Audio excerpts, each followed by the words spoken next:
Hey there, this is Natalie, and I felt like doing just a kind of unscripted speculation/discussion type video about something I've been thinking about ever since watching and talking about the Mushoku Tensei Season 3 trailer. And that is, how are they actually going to end the Mushoku Tensei anime? Now by that, I don't mean what happens in the end of Mushoku Tensei. If that's why you clicked on this, I do have a video that explains all of that, including what's in the final chapter of the final volume. And that's the video about why the mass teleportation incident happened, which I'll link to on the end card and in the description if that's what you were hoping to find out from watching this one. What I mean is, for the purposes of this discussion, how will they approach the final parts of Mushoku Tensei, and whether or not things like redundancy stories will be included, or whether that might be a separate anime that comes after, you know, that sort of thing. I have a few thoughts on this and I just thought I'd talk about them and see what you guys think. So please let me know down in the comments if you have any thoughts on any of this stuff. I will be talking about this with reference to what actually happens in the end of the light novel series and also some of Redundancy, so spoilers ahead if you haven't already read all of that. So the first question I want to think about is, how many seasons do you think Mushoku Tensei is actually going to end up having? So we see from the trailer for season 3 that it goes up to at least volume 17. And considering there are going to be other trailers coming out before the season itself, this may not be the ending. We may actually also get volume 18 if Studio Bind do the same thing they did with seasons 1 and 2, which both covered around 6 volumes each. I say around 6 volumes each because there was stuff in episode 0 of season 2 and presumably will be stuff in season 3 that had appeared in earlier volumes that had already been covered, but which showed characters who were off screen in terms of Rudy's storyline and what they've been doing. So while season 2 really started with volume 7, there was stuff from earlier volumes in the Sylphie episode 0, and we can expect a similar thing however they choose to cover Eris's time at the Sword Sanctum once we get into volume 13 at the start of season 3. But in terms of where it gets to in Rudius's storyline, we did go from volumes 1 to 6 in the first season, from 7 to 12 in the second season, and we'll be going from 13 to at least 17 in the third season. And as I said, it is possible that there will be volume 18 in season 3 as well. We just didn't see any of it in the very first trailer. So with that in mind, given that there are a total of 26 volumes in the main Mushoku Tensei series, not counting Redundancy, Jobless Oblige, Old Dragon's Tale or any of the extra stuff, there will be either 8 or 9 volumes left to adapt at the end of season 3. And that obviously doesn't divide well into a 5 or 6 volume season 4. So just in terms of episode production and seasons, how exactly are they going to divide things up? Will it be a longer season 4 which reaches the end and covers all of the remaining 8 or 9 volumes? Perhaps divided into maybe 3 cores. You know, we could get an Attack on Titan style thing where it's final season part 3 coming 2 years after final season part 2. Or they could potentially do a season 4 that's a similar length to all of the other seasons, covering around 5 or 6 volumes, and then do a season 5 of about the same length, by perhaps including some of the stuff from the Redundancy stories in the period between the end of the main climactic battle and Rudius's death. I really don't think they'll animate all of Redundancy, unless they feel like doing some kind of Slime Diaries style spin-off series. Because while things like Jobless Oblige and some of the Redundancy stories are pretty crucial to the ongoing story between Orsted and Hitagami and, the future of that battle, which will be useful to know for the sequel when that eventually gets written. There are a lot of stories in there that are more just kind of wrapping things up for fairly minor characters or, giving a bit of slice of life stuff. That, again, would be fine if it was in a kind of spin-off series, but might not necessarily be the right kind of vibe for people who've been watching the main series to go straight into before reaching the proper ending. So while you might get stories like Norm's wedding, the Aisha and Oz story, and the last one to leave the nest, incorporated into the main Mushoku Tensei series, I really don't think they're going to be covering things like Talhan's backstory with the Ore God, the stories wrapping up the love lives of people like Isolde and Nina, or some of the weird shenanigans involving robot dolls. Again, all of that would be great material for a spin-off series, but if they were put into the regular series, I just think people would feel like it was dragging out the ending. So I could see perhaps a season 5 that begins with the climactic battle of Mushoku Tensei, which, does go on for a fair old while on its own. Includes some of the stuff from Redundancy, kind of before and around the stuff we see in the main series from Rudius when he's 34. The point where he's been in the New World for the same amount of time he was in Japan for. And then finishing off Rudy's story with his ultimate death. Which then leads me to my next thought on this whole ending Mushoku Tensei thing, which is how will they go about including Prologue Zero? So when you think about the normal way of ending a story, you would have the climax, which is, of course, the end of the battle between Rudius and Gisu's factions. A bit of a denouement after that, which would be, the outcomes of all of that, where the different people move on to after the battle, and then Rudius's reflections on everything that had happened once he gets to 34. And then a kind of epilogue, which would be Rudius's death and, his final conversations with the man god before he just passes on the torch to his descendants and Orsted to carry on that battle. And if you add the redundancy stuff in before or around the age 34 stuff, then you've basically just got another sort of set of mini arcs before that epilogue. So that all still fits with the traditional structure. But with Mushoku Tensei, after the epilogue, after the ending of Rudius's story, there is a chapter that basically explains what was going on the whole time. And this is stuff that Rudius will never find out. He will never know that this was why he ended up in this world in the first place. He'll never know this is how the mass teleportation incident happened, why Nana Hoshi is there, how right or wrong her theories were about why she couldn't go back. But we as an audience do get to find out the answers to all of those mysteries. And they also do a good job of setting things up for the ultimate sequel. Now, as I said, if you haven't read this part of Mushoku Tensei, I do have a whole video going into it, and that is the video about why the mass teleportation incident happened. And in that I do read out a part of the original web novel version. There actually wasn't an official light novel version at that time, even in Japanese, let alone in English, but now there is.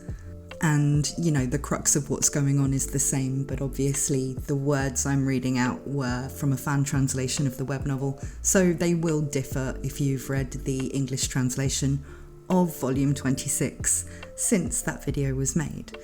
But, it's absolutely essential to understanding the series to have Prologue Zero.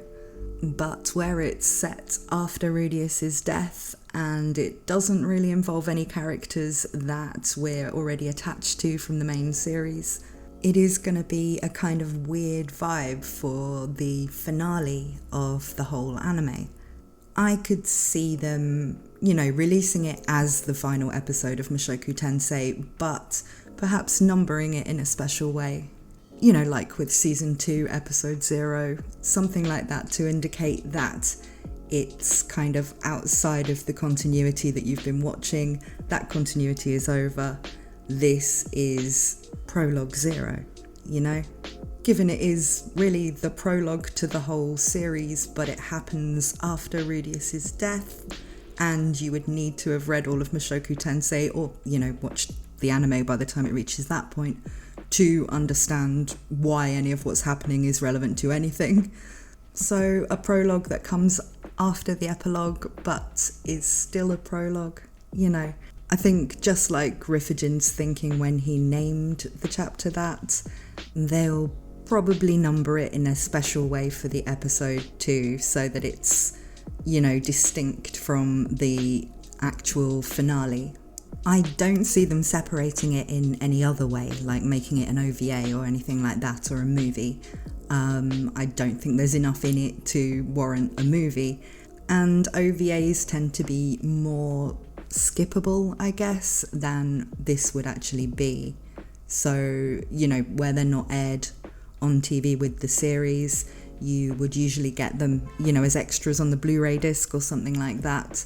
They don't tend to be things that are as important as this. So, for example, we had the Eris Goblin Slayer chapter as an OVA, but the Sylphie episode 0, which was in some ways similar to what you might think of as an OVA, in that it kind of happens outside of the continuity we've been watching. It was prior to Season 2 really starting with, carrying on Rudius's story. It wasn't that kind of extra skippable thing that the Eris Goblin Slayer thing was. You needed to see it to understand, why Sylphie was now Fitz and all of the stuff that was relevant once Rudy reached the academy. But what do you guys think? It is possible, I suppose, that you could expand it into a movie by showing a bit more of Lyria's life. There is enough in there that you can kind of extrapolate more about what her day-to-day life was like from the chapter. So, that would be a possibility. But I just don't really see it. I'm not sure how much of a draw a cinematic release of something that was, the true ending of Mushoku Tensei, but doesn't have Rudius or any of the characters we've been following in it, would be for, the more casual audiences.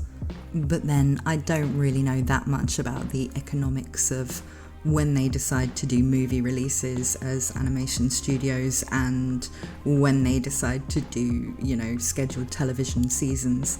So I could be, not taking into account a whole bunch of factors with that idea. Another thing I wanted to think about is what they will do next with the Mushoku Tensei IP, I guess. Given Riffigin has promised a sequel, which some reports I've seen of what he's said about this say that he was going to start it once he finishes Orkiroica, which is his other light novel series. And others say that he is going to do it after the anime of Mushoku Tensei has finished production. And if we're looking at a long, maybe 3-core season 4, or a season 4 and a season 5 to get to the ending, given season 3 is coming out in 2026, if that is the case and he isn't going to start writing it until the anime is complete, then it's going to be a very long time before he starts putting that out. And we wouldn't be able to expect that there would already be material ready to adapt from it, so that Studio Bind could effectively start making the sequel series immediately after Mushoku Tensei. Now, I don't know how much credence to put in, reports I've seen of people discussing it on Reddit, as to whether or not he did say he was going to wait until the anime's finished, or, whether he said that at some point but might change his mind, which he has done about other things. Given I don't speak Japanese, so it's very difficult for me to search for things that he's actually said directly. The information I'd had previously about his intentions with the sequel was that he was going to wait until Orkiroika was finished, and also the light novels of Mushoku Tensei had all been released, which is a very different prospect to the anime all having been released, given the light novels are all now out. So it would just be down to his work on Orkiroika. Still, if there is no sequel material to work with once the final season of the anime has been released, but Studio Bind wanted to keep the Mushoku Tensei property fresh in people's minds and keep promoting it ahead of that sequel ultimately coming out, that would probably be when you might consider something like maybe a movie of Old Dragon's Tale. I mean, that would provide very important context for the sequel. Plus, it's just a great story that fans of the series really love. But I don't think it's long enough to make even a single core anime season out of without really slowing down the pacing or padding it out a lot. So perhaps a movie or an OVA series would be what they'd do with that. And again, they do always have the option of doing something with Redundancy, provided they don't randomly decide to cover everything in Redundancy in the main series, and Jobless Oblige. So it could be that we get some kind of spin-off in between the end of Mushoku Tensei and, any anime adaptation of the sequel that might come. If it was a normal situation with an anime studio and an IP, I wouldn't even bank on there ever being even a final season of Mushoku Tensei, let alone things like, will they do side stories? Will they do Old Dragon's Tale? Will they do the sequel when that hasn't even been written yet? Well, it's only because Studio Bind was formed to do the Mushoku Tensei project to completion that I think, they're going to have the passion for this project, and due to the success of it, they're going to want to keep that intellectual property, in people's minds, making money from the Blu-ray sales, the light novels, the merchandise, all of that, for as long as they can. And Riffigen does intend to keep producing Six-Faced World-based content, so I almost think it's inevitable that we will get a continuation of Mushoku Tensei adjacent content even after the anime finale. But these are really just my speculations, or maybe my hopes and dreams about it. Still, I've waffled on for long enough, so I'm going to hand it over to you guys. What do you all think about how the ending is going to be represented in the anime, and potentially what might come next? Thank you for watching and listening to my weird speculations on this topic. Remember too that if you want to listen to me read out some of Riffigen's lesser known work, I'm recording audiobook versions of Japan-exclusive Mushoku Tensei side stories that were translated by Lucius Seneca. And you can get the audiobooks of all of those stories as I keep adding them by going to my Ko-fi page, and the link is in the description. You don't have to make a donation in order to access them, they're free for everyone. But if you're aware of my various financial struggles, you'll understand how much I appreciate it if you can afford it and you want to help me out. I've also been putting a few compilations of some of these stories into long videos that you can listen to fall asleep to. And you can find those just on my YouTube channel. I'm planning to add a new one of those over the weekend, so there should be another one soon. Other than that, thank you for watching, and I hope to see you again very soon.